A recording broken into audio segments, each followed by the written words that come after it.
Hello there, folks. We have a little problem with Nissan Qashqai, a 1.5 DCI. Three faults.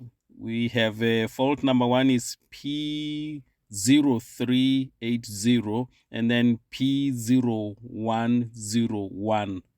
The other one is the corner sensor. It says it's the sonar. So the owner of the car doesn't really worry about that. What she's mainly worried about is these two faults.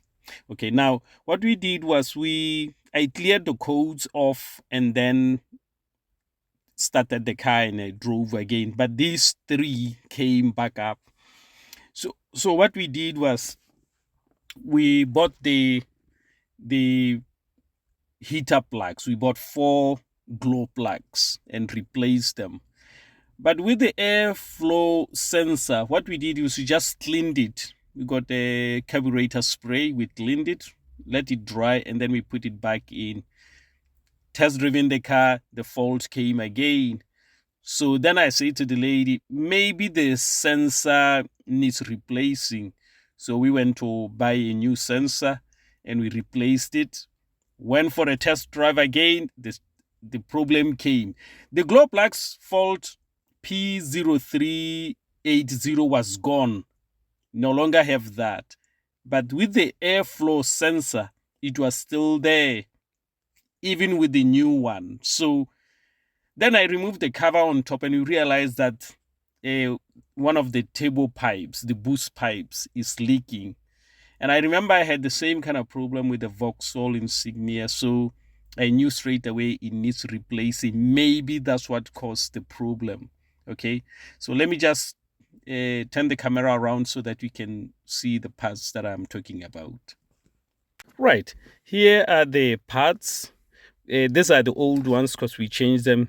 These are called the glow plugs or heater plugs, whatever you prefer. So I think this one, because it looks a little bit different in color, maybe this is the one that failed.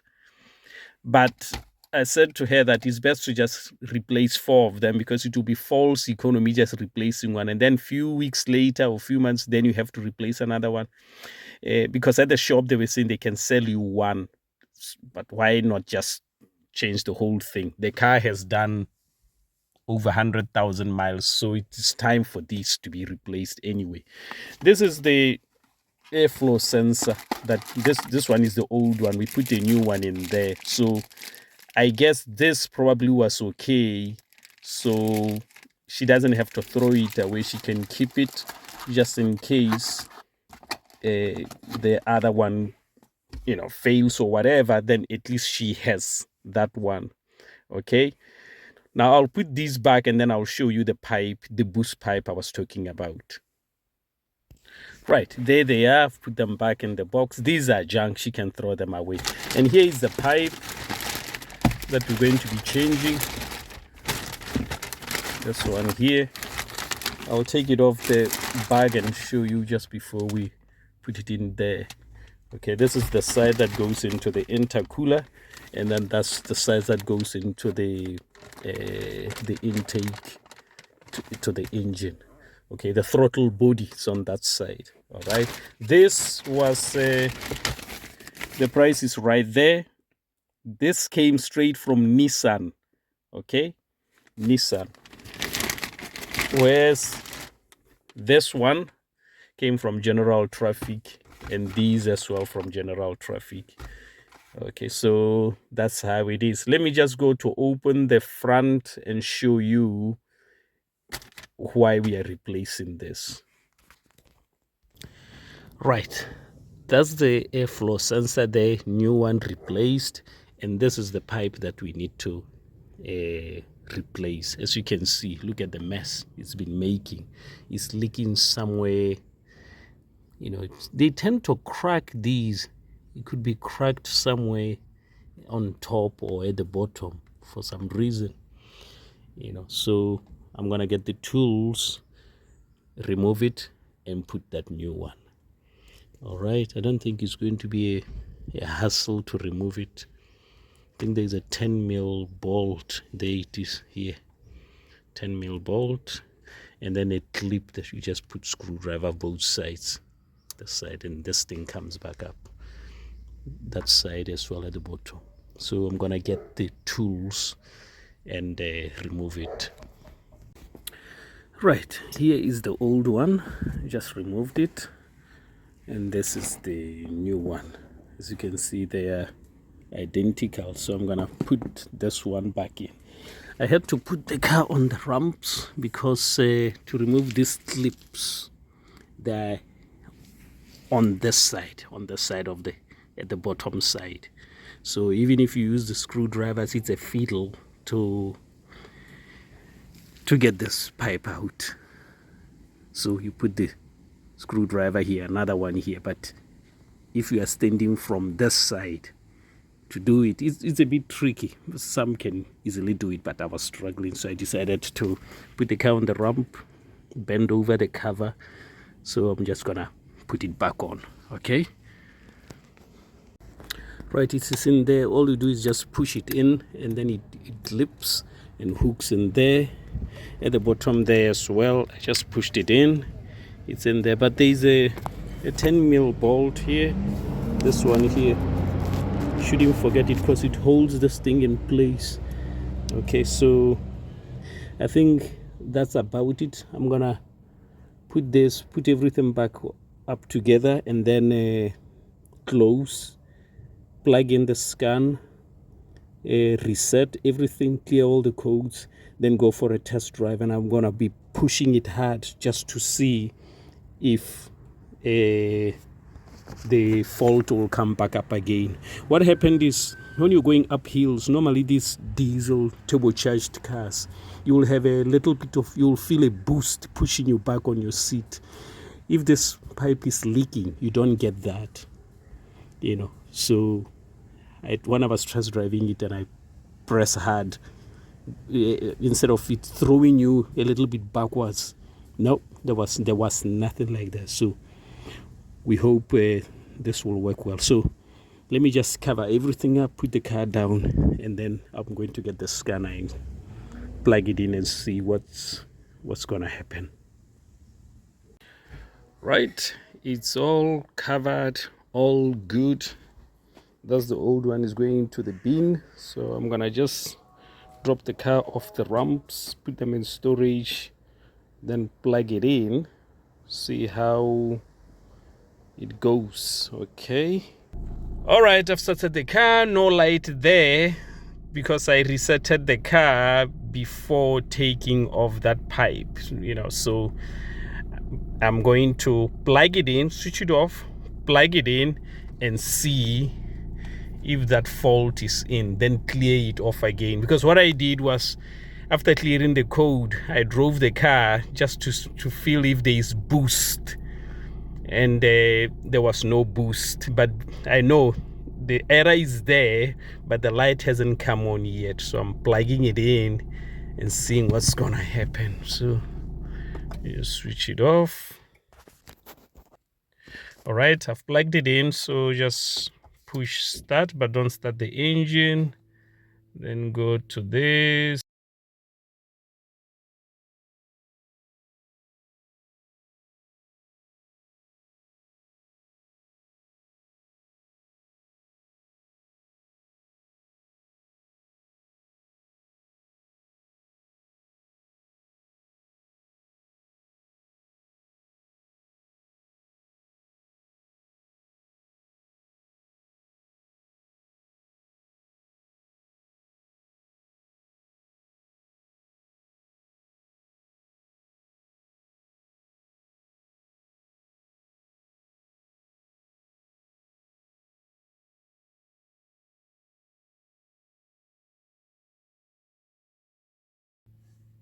Yes.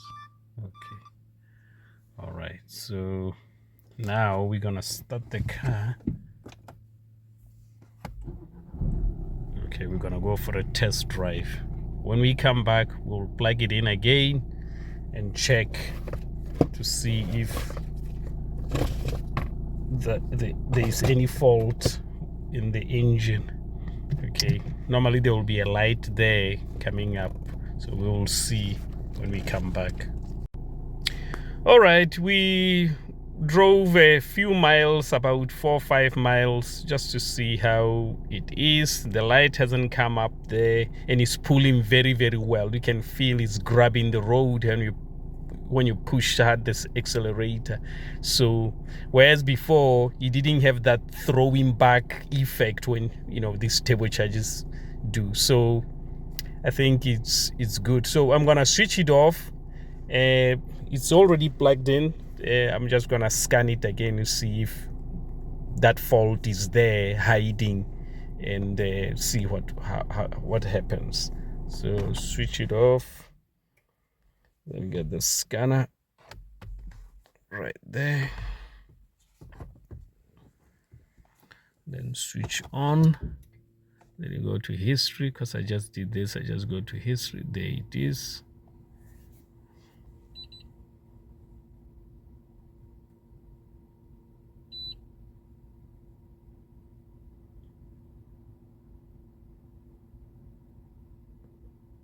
Right there. Okay. Automatic search. There it is. So we confirm. Then we say yes. Health report. Let's hope nothing nasty comes up. Engine is good. Excellent. So you can see there are no reds there. There used to be 2 for the glow plugs and for the MAF sensor, airflow sensor. So it's gone now. The HVAC there as well, it's okay.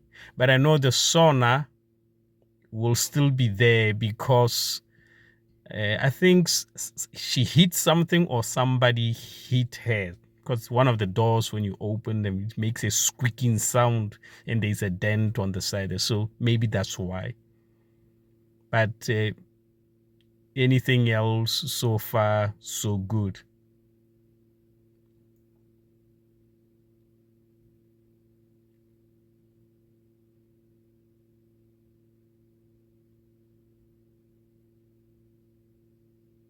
There is a sonar, just come back up again.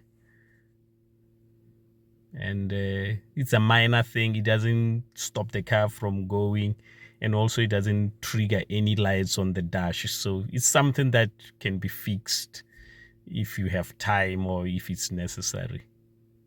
These cars, they have cameras around for safety reasons, especially when you reverse. They have this bird's eye camera where you see your car from the top and they see the things around it. So it's only that. Everything else is okay. So I call this a success. Now I want to say a few words, so I will turn the camera around and just talk about what I think about Nissan with this. Okay, let me just turn the camera around. All right, folks, you see that pipe that I just changed, Nissan made a very big mistake by becoming partnership with Renault. That engine, that 1.5 DCI, that's not a Nissan engine, that's a Renault engine. And those tubes, those pipes all come from Renault. It's not Japanese stuff. If it was a Japanese quality, that pipe will still be okay. All right. I had the same problem with the Insignia. Those funny clips, I don't know who came up with this. Toyota doesn't do stuff like that. They do proper clamps where you tie it with a screwdriver. Whereas these that clips in, they seem to have lots of issues. So for Nissan to do partnership, why didn't they just go to Toyota or to Honda? I think Japanese quality and durability would still be there, but now because they're using French parts, mostly maybe made from China, they're not reliable. So and it's a common thing when I was talking to people there at Nissan buying that part. they already knew what the problem is. When I say no, I need a pipe. Oh, we already know which pipe you're looking for. Okay, so that's the way it is. So thank you very much for watching, and I will see you on the next one. Take care. Bye bye.